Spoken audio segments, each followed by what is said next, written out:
오늘 우리가 함께 볼 하나님의 말씀은 민수기 36장입니다. 민수기 36장 10절부터 11절.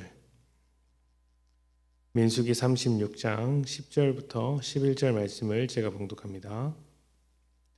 슬로브하스의 딸들이 여호와께서 모세에게 명령하신 대로 행하니라. 슬로브하스의 딸 말라와 디르사와 호글라와 밀가와 노아가 다 그들의 숙부의 아들들의 아내가 되니라. 아멘. 주일 예배를 마치고 모임을 마무리하면 한 3시쯤 됩니다. 그때부터 사역을 마무리하기 시작하는데 이제 행정적인 업무를 이제 마무리하죠. 성도님들의 출석과 기도 제목을 확인하고 또 설교 영상을 편집해서 인터넷에 올립니다. 그리고 마지막으로 헌금 정리를 하고 이제 행정적인 일이 이렇게 다 마무리가 되면 그때 월요일 새벽 예배를 준비합니다. 얼마 전 여느 때와 같이 헌금을 정리하고 있는데 저희 집 아이가 와서 그 모습을 봤습니다. 그리고 깜짝 놀란 얼굴로 이제 헌금을 보면서 이거 다 아빠 거예요? 이렇게 묻는 겁니다. 아이의 입장에서 충분히 할 수 있는 질문이죠. 그래도 조금 더 정확하게 가르쳐 줘야 되겠다는 생각에 이 돈은 헌금이고 하나님께 드린 돈이다. 하나님의 것이다. 그리고 하나님의 것을 하나님의 뜻에 맞게 사용하는 게 아빠의 일이다. 관리하는 것이 아빠의 일이다. 이렇게 가르쳐 주었습니다. 소중하게 여겨야 하기 때문에 아껴 써야 하고 또 절대로 아빠 것이 아니다. 이렇게 가르쳤습니다. 비슷한 질문을 한 적이 있는데 어느 날은 또 이렇게 묻는 겁니다. 교회가 아빠 거예요? 이렇게 묻는 것이죠. 그래서 그때도 교회는 하나님의 것이고 아빠는 하나님께서 시킨 일을 하는 사람이다. 아빠 것이 아니다. 이렇게 가르쳐 주었습니다. 무엇이든지 주인만이 권리를 주장할 수 있습니다. 주인만이 결정할 수 있죠. 나라의 주인은 국민이기 때문에 투표로서 그 권리를 주장하고 주식회사의 주인은 주주이기 때문에 주주총회를 통해서 권리를 주장합니다. 집이나 차도 주인이 있습니다. 주인이 아닌 사람이 집과 차를 사용하더라도 권리를 주장할 수는 없습니다. 그래서 만약 누군가가 주인의 허락 없이 그러한 물건을 사고 팔거나 사용한다면 큰 벌을 받게 되겠죠. 교회 역시 하나님이 주인이시기 때문에 하나님의 뜻과 다르게 사용을 한다면 그건 역시 큰 죄라고 할 수 있습니다. 이스라엘 백성이 가나안 땅을 나눌 때 슬로브하스의 딸들이 문제 제기를 한 적이 있었습니다. 남자를 중심으로 인구조사를 했기 때문에 딸만 있었던 슬로브하 집안은 땅을 받을 수 없었던 것이죠. 그래서 남자가 없는 경우에도 딸들에게 땅을 줄 수 있도록 새로운 규정을 만들었습니다. 그런데 여기에 또 문제가 생긴 것입니다. 딸들이 다른 지파에게 시집을 갈 경우 딸들이 소유한 땅도 다른 지파로 귀속될 수 있었기 때문입니다. 이런 일들이 계속 벌어지게 된다면 어떤 지파는 더 많은 땅을 갖게 될 것이고 어떤 땅은 땅을 점점 이제 잃어버리게 될 것이니 지파 사이에 격차가 벌어지게 되고 부익부 빈익빈이 일어날 수도 있죠. 서로 동등하게 살아야 할 이스라엘 사람들이 격차가 심하게 벌어진 채 하나님의 뜻과 먼 삶을 살아갈 수 있습니다. 이 문제를 해결하기 위해 모세는 하나님께 먼저 물었습니다.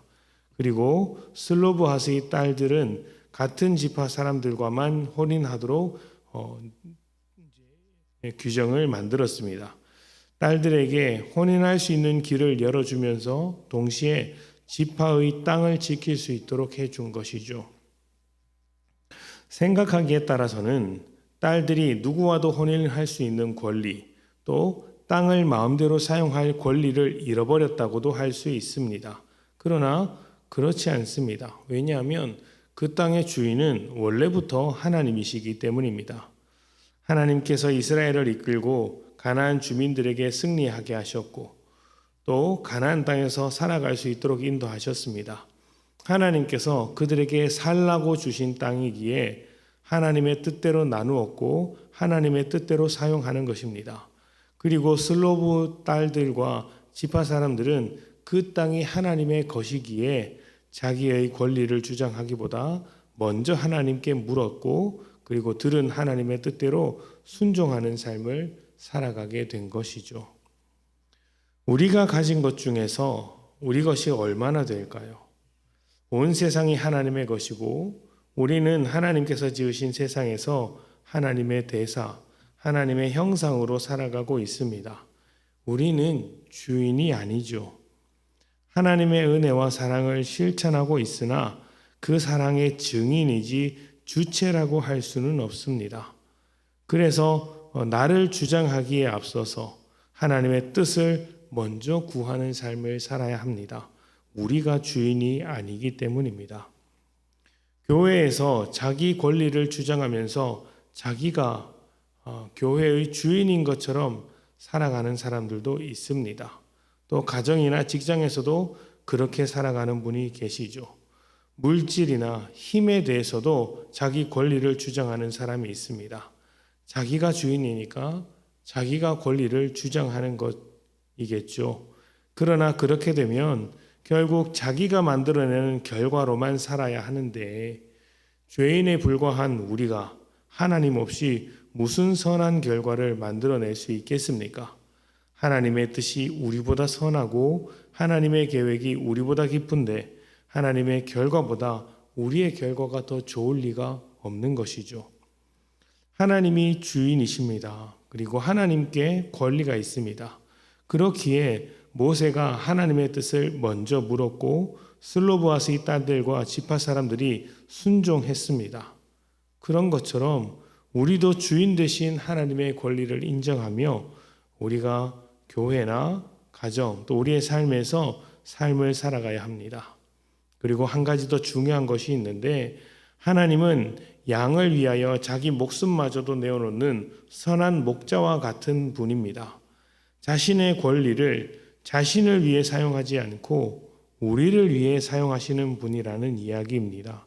그러니 하나님의 주권도 하나님께서 하나님을 위하여가 아니라 우리를 위하여 사용하고 계시는데 하나님의 주권을 인정하며 살아가는 삶이 얼마나 복된 삶이 되겠습니까?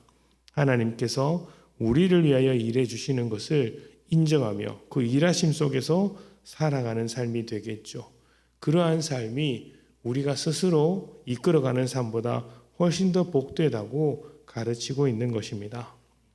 살아가는 모든 곳에서 선한 목자와 같은 하나님의 권리를 인정하며 살아가셨으면 좋겠습니다. 가정에서 하나님의 권리를 인정할 때, 또 교회에서 하나님의 권리를 인정할 때 우리는 먼저 하나님의 말씀을 듣고 순종하는 삶을 살아야 합니다.